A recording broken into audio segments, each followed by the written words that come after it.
पूर्व माध्यमिक शिष्यवृत्ती परीक्षा इयत्ता 8वीतील बुद्धिमत्ता चाचणी या विषयातील कूट प्रश्न या घटकातील दिशांवरील प्रश्न या उपघटकांचा आज आपण अभ्यास करणार आहोत।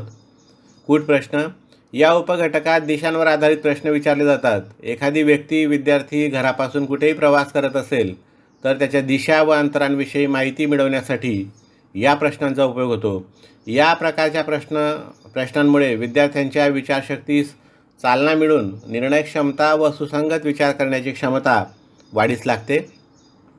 दिशांवरील प्रश्न या घटकावर आधारित प्रश्न सोडवताना दिशा वेगवेगळ्या दिशातून वळल्यानंतर पोहोचलेल्या स्थानाची दिशा शोधणे, प्रवासाच्या सुरुवातीपासून शेवटचं अंतर काढणे, शाळेत जाताना कोणत्या दिशेने किती वेळा वळावे लागेल इत्यादी प्रकारचे प्रश्न विचारले जातात। आता दिशांविषयी थोडी माहिती घेऊ।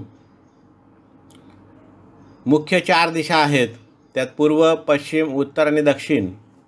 त्याचप्रमाणे 4 उपदिशा आहेत, त्या म्हणजे ईशान्य, आग्नेय, वायव्य आणि नैऋत्य।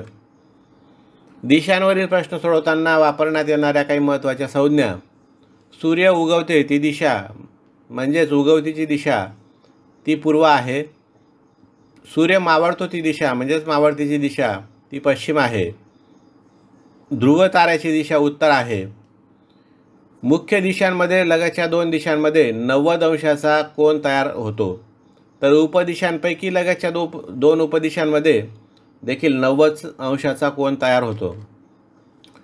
घड्याळाच्या काट्याच्या दिशेने अशी सूचना दिलेली असल्यास काही वेळेस घटिवत हा शब्द वापरण्याचा प्रघात आहे। त्याचप्रमाणे घड्याळाच्या काट्याच्या विरुद्ध दिशेने अशी सूचना द्यावयाची असल्यास प्रतिघटिवत हा शब्द देखील वापरण्याचा प्रघात आहे। आता मुख्य दिशा व त्यालगतची उपदिशा यामध्ये 45 अंशाचा कोन तयार होतो। दिशांवरील उदाहरणे सोडवताना काटकोनात दिशा बदलत असल्याने त्याची आकृती काढल्यास काटकोन त्रिकोण तयार होतो, म्हणून अशा वेळेस पायथागोरसच्या सिद्धांताचा उपयोग करावा लागतो। याप्रमाणे दिशांवरील प्रश्न सोडवताना या गोष्टींचा विचार करणं महत्त्वाचं ठरतं। पायथागोरसचा सिद्धांत बरोबर कर्णवर्ग बरोबर पायावर्ग अधिक उंचीवर्ग। पायथागोरसचा सिद्धांत काटकोन त्रिकोणात कर्णाचा वर्ग हा इतर उरलेल्या 2 बाजूंच्या वर्गांच्या बेरजेइतका असतो। पायथागोरसच्या सिद्धांताचा उपयोग करून 2 बाजू दिल्या असता तिसऱ्या बाजूची लांबी काढता येते। पायथागोरसच्या काही त्रिकुटांवरून सूत्राशिवायही तिसरी बाजू काढता येते। अशी काही पायथागोरसची त्रिकुटे या ठिकाणी दिलेली आहेत। त्यात पहिलं त्रिकूट 3 4 5, दुसरं 6 8 10, तिसरं 5 12 13, चौथं 11 60 61, 7 24 25, 6वं 9 40 41। अशा प्रकारची पायथागोरसच्या त्रिकुटांचा आपण उदाहरणे सोडवताना उपयोग करू शकतो।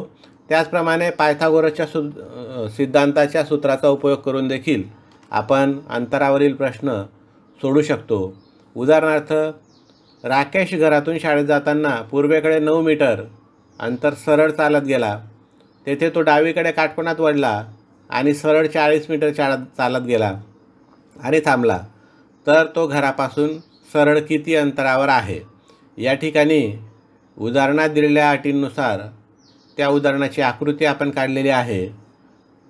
तर राकेशच्या घरापासून 9 मीटर तो पूर्वेकडे जाऊन काटकोनात डावीकडे वळला आणि 40 मीटर अंतर गेला, तर त्यावरून या आकृतीत काटकोन त्रिकोण तयार होतो आणि त्या काटकोन त्रिकोणात काटकोन करणाऱ्या बाजू 9 आणि 40 आहेत। पायथागोरसच्या सिद्धांताचा उपयोग केला तर यावरून तिसरी बाजू ही 41 मीटर येईल, म्हणून राकेश घरापासून 41 मीटर अंतरावर असल्याचं आपण स्पष्ट करू शकतो।